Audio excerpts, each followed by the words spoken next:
we're back, part 2, and we are throwing a holiday potluck. That's right, we're inviting a bunch of our friends, co-workers, close acquaintances to a potluck that we're having a little bit later. But today we're going to be seeing some of those desserts that are going to show up at the potluck. One of them is going to be homemade, and one of them is going to come from a bakery here in Los Angeles. We're on our way downtown to the pie hole, where we will hopefully put some pie into our pie holes. Bless you. Sneeze hole back there. Hey Google, how is traffic to the pie hole downtown? There's light traffic from your location to the pie hole, so it'll take about 28 minutes. Okay, pie hole silver, away!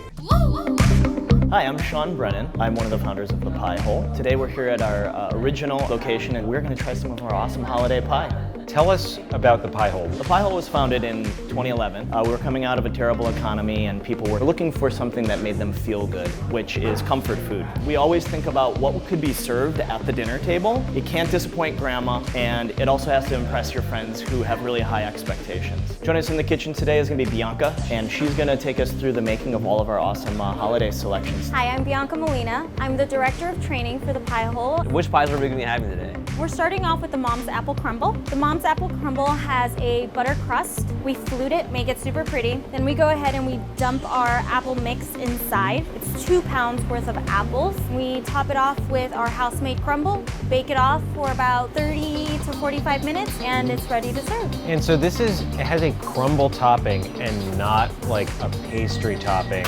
We've done the pastry crust top. We've done a strudel top, but this one is what guests love, so we do it. And then our newest pie, it's the salted chocolate.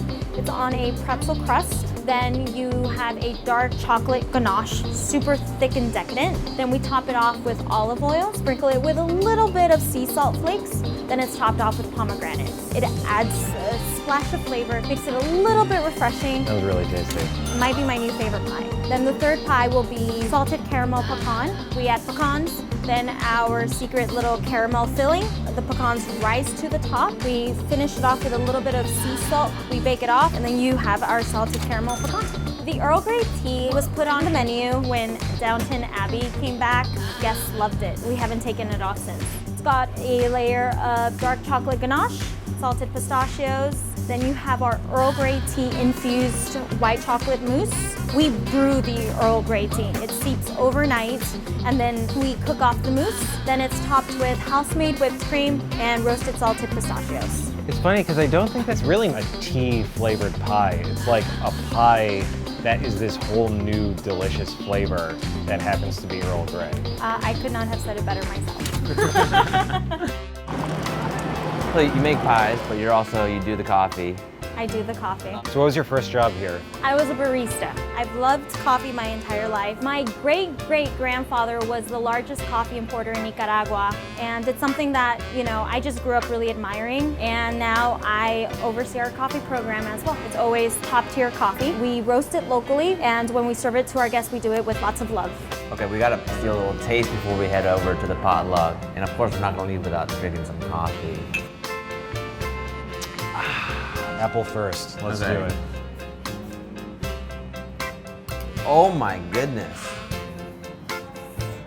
It's phenomenal. Oh yeah. Sometimes you have a problem with pie where the top crust breaks off and you run out of it very quickly because it all falls off. But with the crumble, each little bit of apple has a little bit of the topping on it. Yeah. Okay, we got a Earl Grey pie. Whoa, that is so different. It has a hint of Earl Grey tea, but it's not really just Earl Grey flavor. It almost reminds me of a cheesecake. This is truly one of the most unique desserts I've ever had. They're gonna be expecting like a heavy pie. Yeah. But then they're gonna get a light, refreshing pie. And then mine's gonna be blown that you can have pie and feel sky high at the same time. Damn, almost like spit some sick bars. Yeah, I did. Yeah. Those pies are gonna be delicious. Yeah, they were delicious. Now we're on our way to Rie! So Rie, if you didn't know, is quite an avid dessert eater and maker. And she's going to be making something for our potluck called croquembouche. I've never had a croquembouche before. I've never had a croquembouche either. I've had a croque in my throat, though. Here you go. But not in your bouche? Hi, Rie. Thank you for doing the potluck with us. Oh yeah, thank you for having me. This is weird. Because you've done interviews with us before, I know, but now we're I know. interviewing you. So, who are you? I'm Rie, I'm a tasty producer. What are you making for our potluck? I'm making croquembouche. Croquembouche is a cream puff tower, but I'm going to make it a Russian roulette. So some of the cream puff has cream, some of the cream puff has wasabi. Oh. Is that the Rie special? We didn't ask you to do that, but I'm glad that you just wanted to do it anyway. It's a party, so you have to have a game, right? Yeah.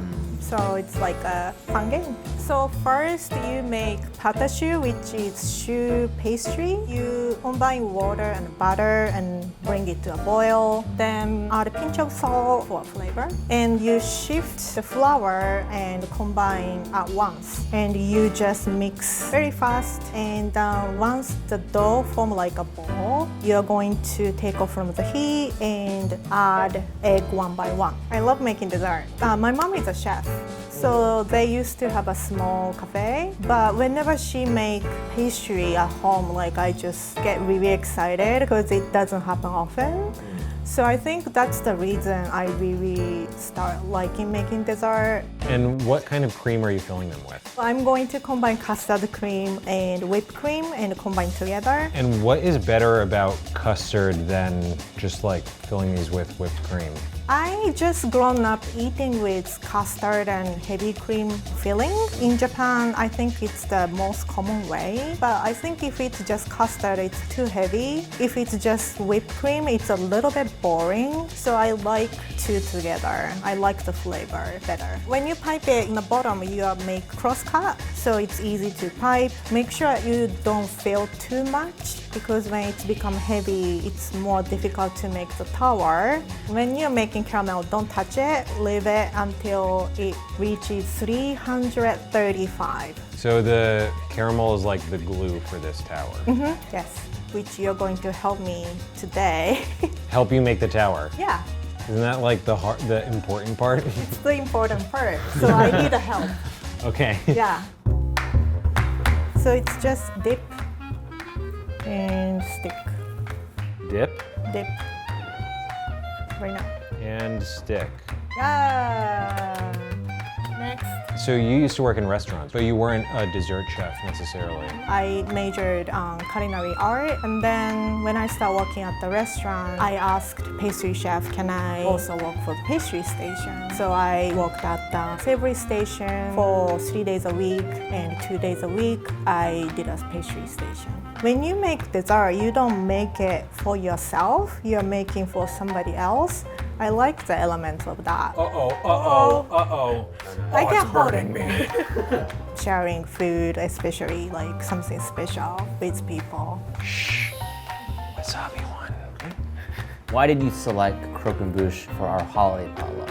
I wanted to make something celebratory. I made a croquembouche only once, but I've made cream puff 1,000 times because it's my favorite dessert to make. I like the transformation. I like watching it puffs up.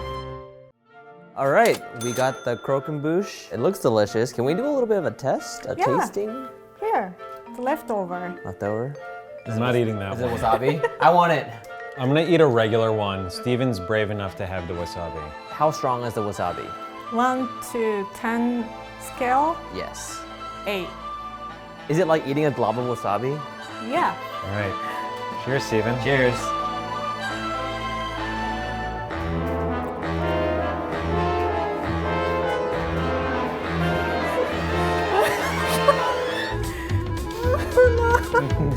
That's it. Tomorrow's the big day. Potluck day. Man, wouldn't it be a shame if you also got this on the night of the potluck? It's really hot. It's really hot. Are you okay? Oh man, that is so strong. It's everywhere. This is really cruel. And that is croquembouche Russian roulette. High five. Tomorrow's the big day. Potluck day.